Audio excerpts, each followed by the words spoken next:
Welcome to Sac Company. I'm your host, Raphael Siegel, filling in for Melissa Paul today.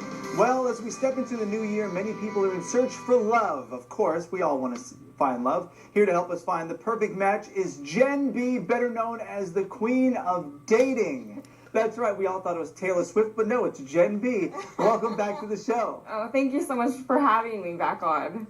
So help us understand how a dating coach can help us find our perfect match. So my job is to figure out what clients' expectations are, why they're not being successful dating, and then actually take them out to meet the people they want versus what they're attracting. So changing the pattern of behavior, problem solving, troubleshooting, and then actually model for them to go out how to meet the people they want. So what are some of the tips that we're doing something wrong here? Because obviously not everyone has found love, but people have been looking for years and decades sometimes, unfortunately. Yes. What are something we should look out for? So I think a lot of times people get stuck in their comfort zone. So they want to be on their phones, they want to have what's easy, right, and they're unwilling to actually venture out and meet new people, put themselves in unfamiliar situations, and actually make new friends. Because when we're sitting at home on our computer, we can be anybody we want. So, it's one of those things where you're going to have to venture out and engage with other people. And I think that the more you do that, you increase your chances of success. So what should people look out for, though? What are some of the red flags? We were talking before you went on, and you were saying you're almost like a private investigator. Yes. Right? So I, for the last 10 years, I've chronicled my life and actually read all the books and actually put myself out there to actually do the research on patterns of behavior and people that are actually not honest. So 95% of online dating profiles have at least one lie in them, which is very disturbing. Okay, at least one. At least one, if not more. So I think a lot of times we need to look out for, people can be anybody they want to online, but in person you're able to gauge a lot quicker if that person is who they say they are. Do you have that chemistry? Do you have anything in common versus getting emotionally invested from this person that may or may not exist online? You kind of fall in love with a fantasy in a way. Right? Especially if they're portraying themselves how they want to be seen. Exactly. So that's the danger of online dating, is people can be whoever they want to be. Right. And that leads to a lot of disappointment, and people get very discouraged. My dating coaching clients typically come to me when they're very discouraged and nothing else has worked, and what am I doing wrong? Because of that feeling of they're constantly putting themselves out there and they're not getting the result they want. So let's say someone's putting together their online profile. What should they include in that profile? I think that they should not list the things of what they're looking for, but more what do they have to offer, things that they're interested in, things that make them unique, things that you're going to want someone to want to enjoy those activities with. So if you're an avid skier, if you like to run, if you're into football, put those things out there, because that will attract someone hopefully that has the same interests as you.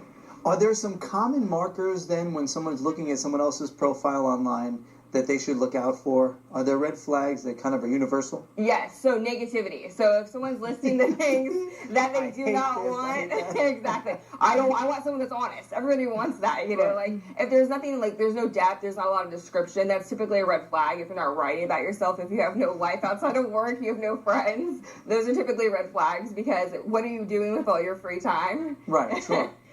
That's a red flag. Oh, that definitely is a red flag, because that person's going to latch on your life then, and they're not going to have anything really to bring to the table. Now, you brought up a whole bunch of red flags about online dating, but what do you think about online dating? Yes or no? I think that for a lot of people it's convenience, and I'm not opposed to online dating. You just have to go in with a skeptical mind, I guess, and know that you're going to be discouraged. People aren't going to be what you want them to be sometimes, and it's probably better to venture out and have that human interaction that we're actually craving, which is why we're doing the online dating to begin with. So where do we go then, Jen B, to find love? Okay, so there's so many different opportunities out there, actually. So I went to, at the Crocker last night, they do an art exhibit every month. It's called the Art Mix. Okay. There's hundreds of people there of all ages that want to come out and enjoy art. You can join a sport and social league. You can go to a meetup. You can go to anything in Sacramento that is actually going to have a lot of people, and you can actually go approach those people and engage with them. And then automatically that they have something in common with you and you have something in common with them. Because they're at the event, so you have a shared interest from the get-go, and it's not uncomfortable. People are mingling, so it's not like you're the creepy person that's walking up at the grocery store. Are you single? Are you looking for a ring? That's me. That's me.